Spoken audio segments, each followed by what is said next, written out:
Hi guys, welcome back to ThatBarbDre, where we do reviews and opinion pieces on Nicki Minaj, politics, pop culture, and world events. Please do not forget to like, comment, and subscribe to the channel and turn on post notifications so you don't miss a single post, and enjoy the video. Alright, the first people that we have on the docket, ladies and gentlemen, is Beyonce being praised like the queen she is. But honestly, is it too much? Is it realistic? The general public is in a frenzy over Beyonce not winning Album of the Year for a Renaissance. In my personal opinion, I have feelings about the album, but none of them are good. There is a few songs that I do like, and to me, a few is too.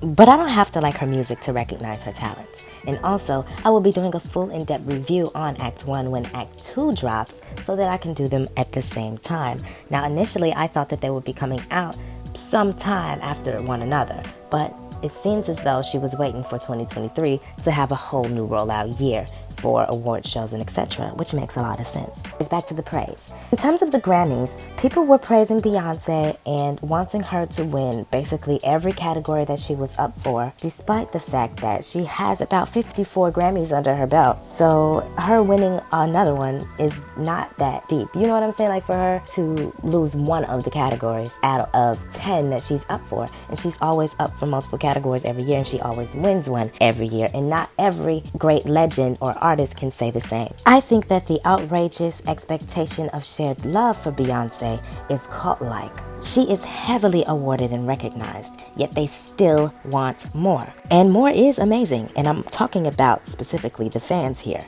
There was an LA Times article written up by Michael Wood. Grammys, you have one job on Sunday. Give Beyonce Album of the Year. He goes on to say, the math is clear. So let's start there. If Beyonce takes home at least 4 prizes during the Sunday 65th Grammy Awards, the singer, songwriter, producer, dancer, actress, designer, and hot sauce lover will become the most awarded person in recording Academy history, winning more than Michael Jackson and Paul McCartney, and more than Stevie Wonder and also Aretha Franklin.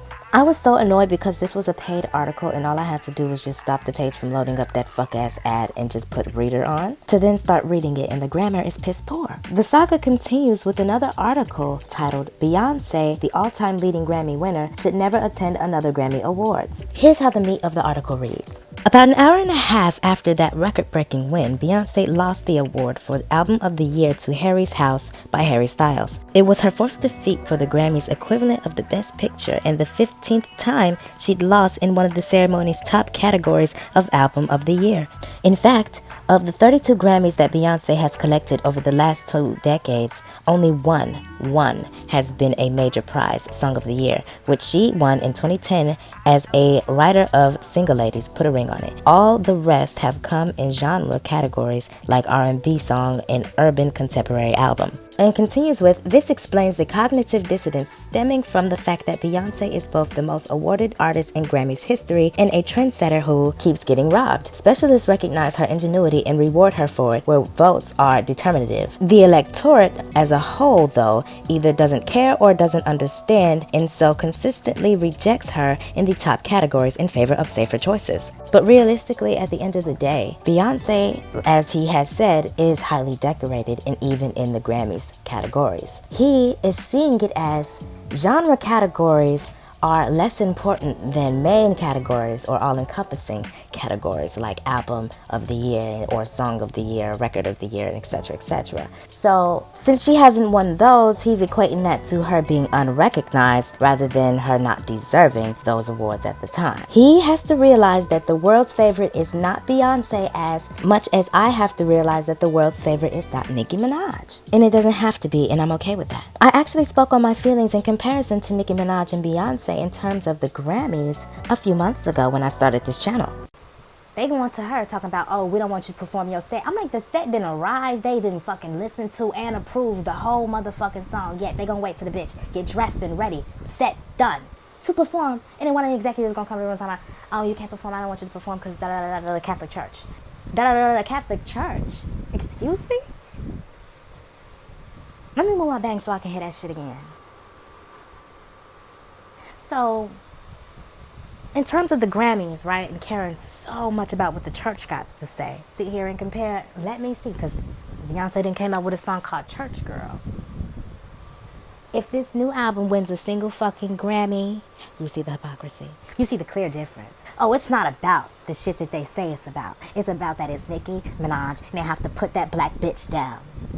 Anyways, clearly that was a few months ago, but I still believe all of that to this day. They always playing in her face each and every fucking year. They were playing her music this year during the ceremony, yet she wasn't nominated for anything. While they gaslighted her with articles after she spoke on Super Freaky Girl being moved out of the rap category and being moved into the pop category. They know exactly what they're doing, and they're playing on the queen's head top. Kim Petras and Sam Smith were allowed to go on stage this year and do their very suggestive performance, and I'm wondering where the outrage is. Oh yeah, that's right, it was never real. I see devil horns, I see strippers, I see a lot of red lighting, and I see fire. So I'm confused as to how this is not demonic. The song is literally called Unholy. If you actually listen to the song, though, to its credit, it actually does have a message, and it is not its imagery. And I also kind of like the song, so not too much on them.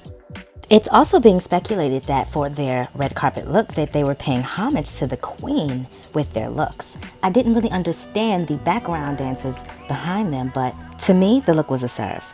But back to the hypocrisy, like I was saying for Beyonce, though the more racy songs off the album weren't nominated. But we all know the fake exorcism on Roman during Nicki Minaj's performance in 2012 was not the real reason why she's blackballed to this day. I'm basically trying to shine a light on the fact that artists in the past and artists in the present are using the demonic theme in their music and on stage and are continuing to be praised for it.